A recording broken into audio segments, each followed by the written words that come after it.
Hi everyone. We arrived at Elk Island later than intended, but we're happy to find a small herd of bison with the water in the distance. The smoke had returned to the area and unfortunately obscured the view a little. As you can hear, it was a bit windy, and the bison seemed to find a good spot to try and keep cool in the breeze.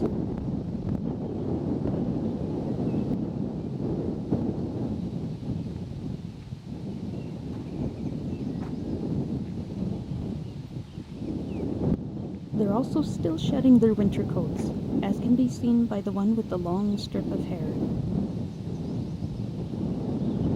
Here's a replay for you. Some brown-headed cowbirds flew around them. These birds follow the herds of bison, and because of the long migrations, they had no time to nest and raise chicks, so they lay their eggs in the nests of other birds.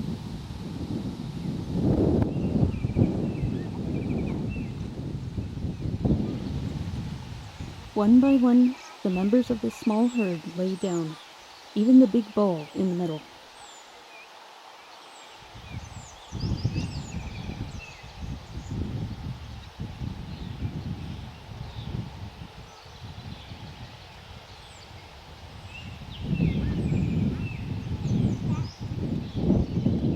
We headed on our way to hike the short loop of Moss Lake, which is about 4.8 kilometers or 3 miles.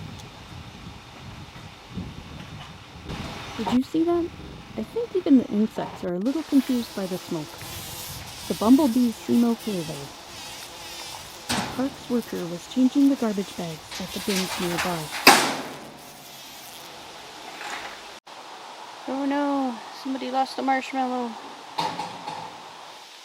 We left the trailhead, and the forest world quickly surrounded us with the soothing white noise of the aspen leaves blowing in the wind.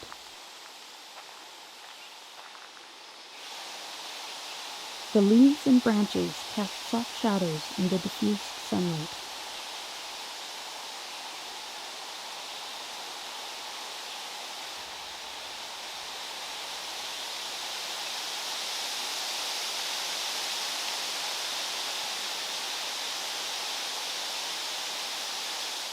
Lyndon's attention was caught by a bee on a wild rose,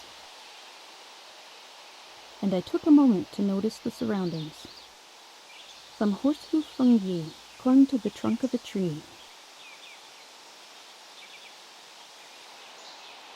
and I spotted an American toad hiding in the undergrowth.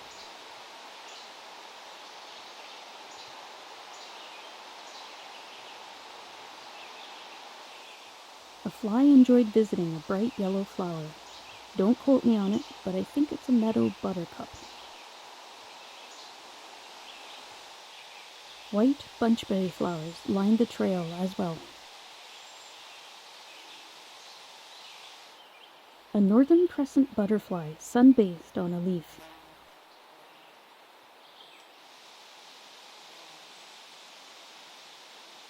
It then visited a nearby flower and was joined by a second one.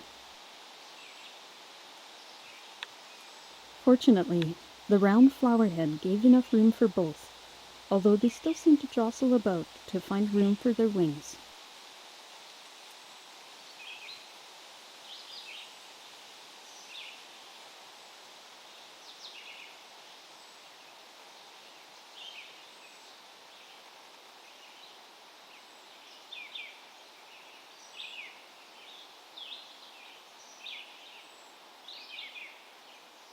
One eventually left to find another flower.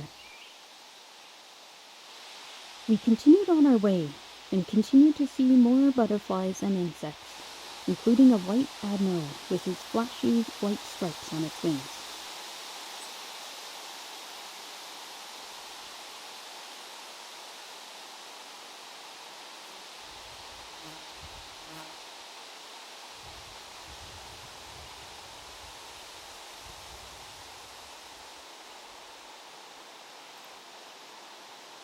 I also saw a 4-spotted skimmer resting on a twig.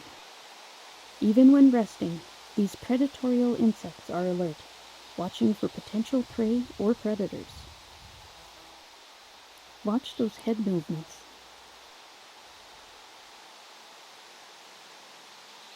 As I changed my angle, it looks like they had a narrow escape, as a piece of the wing was missing. Some Canada anemones bloomed in the sunny open area, and atop a twig, an alder flycatcher gives a short call.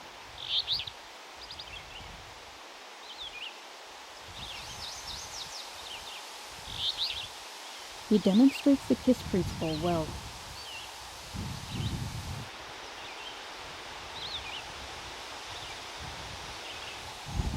Finally, we reached the spot that I wanted to see, a small, marshy lake. I would have liked to see the whole loop, as last spring we saw some grebes on the lake on the far side of the trail. This is not Moss Lake, and I couldn't find the water body's name anywhere.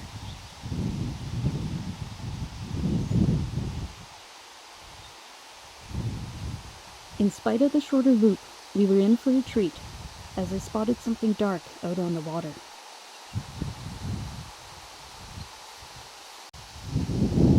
It was a red-necked grebe, and it wasn't alone.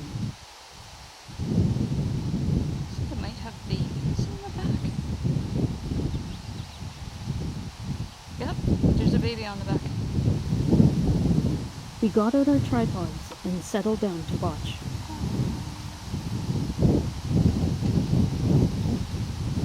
I was delighted to see the other parent diligently fishing and bringing food back for the chicks. There were 3 striped chicks resting on the back. The parent swimming reminded me of the swan paddle boats that you might see in a pond, especially with the feet visibly paddling. Their genus name, Podiceps, means vent or anus foot, referring to the feet being placed far back on the body. Like loons, they are ungainly on land, but excellent divers. Both groups of birds are not closely related to each other and demonstrate convergent evolution.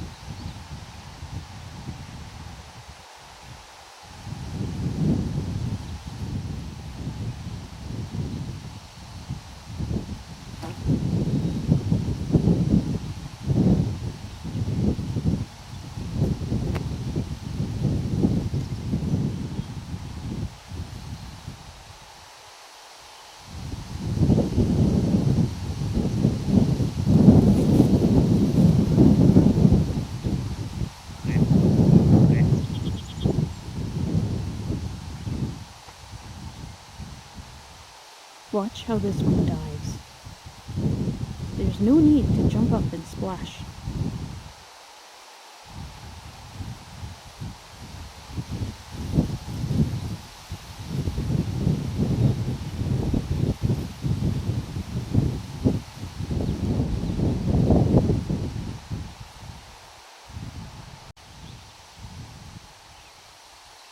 The parent dumped a chick, who quickly scrambled to climb back on.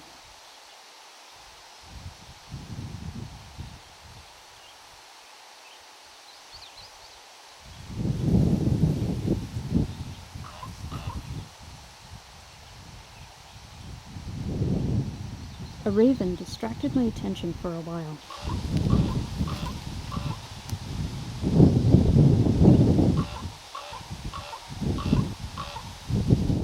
He would call, and then appear to listen into the wind.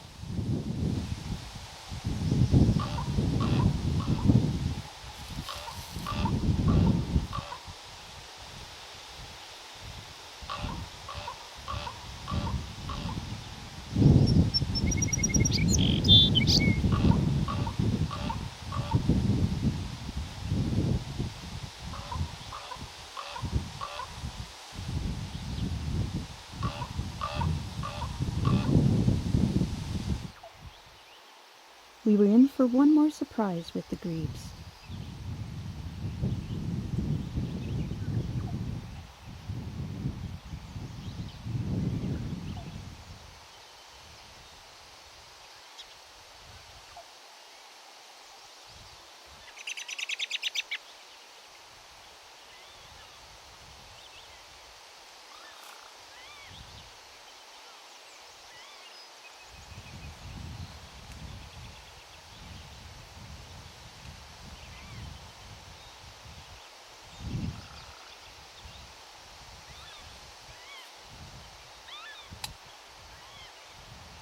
After a little bit of preening, the parent tilted up, dumping all 3 chicks in the water.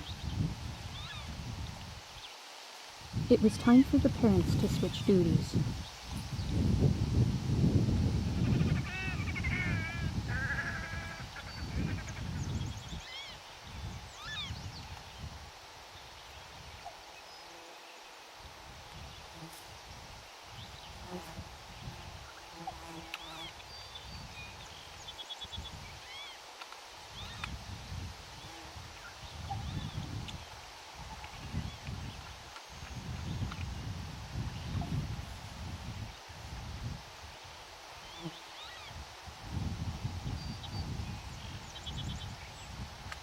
The fresh parent quickly returned with some food, and then continued to hunt.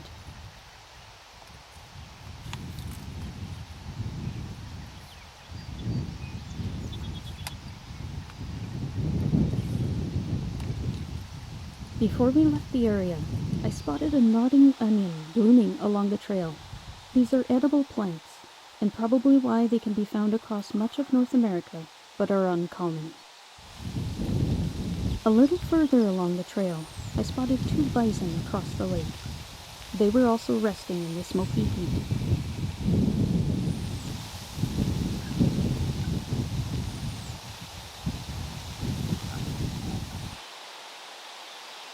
Back in the forest, we spotted a snowshoe hare on the trail.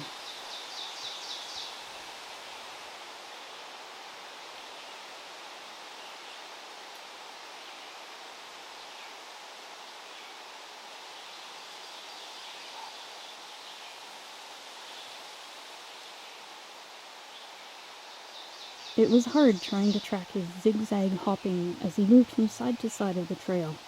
The grass is greener on both sides, I guess.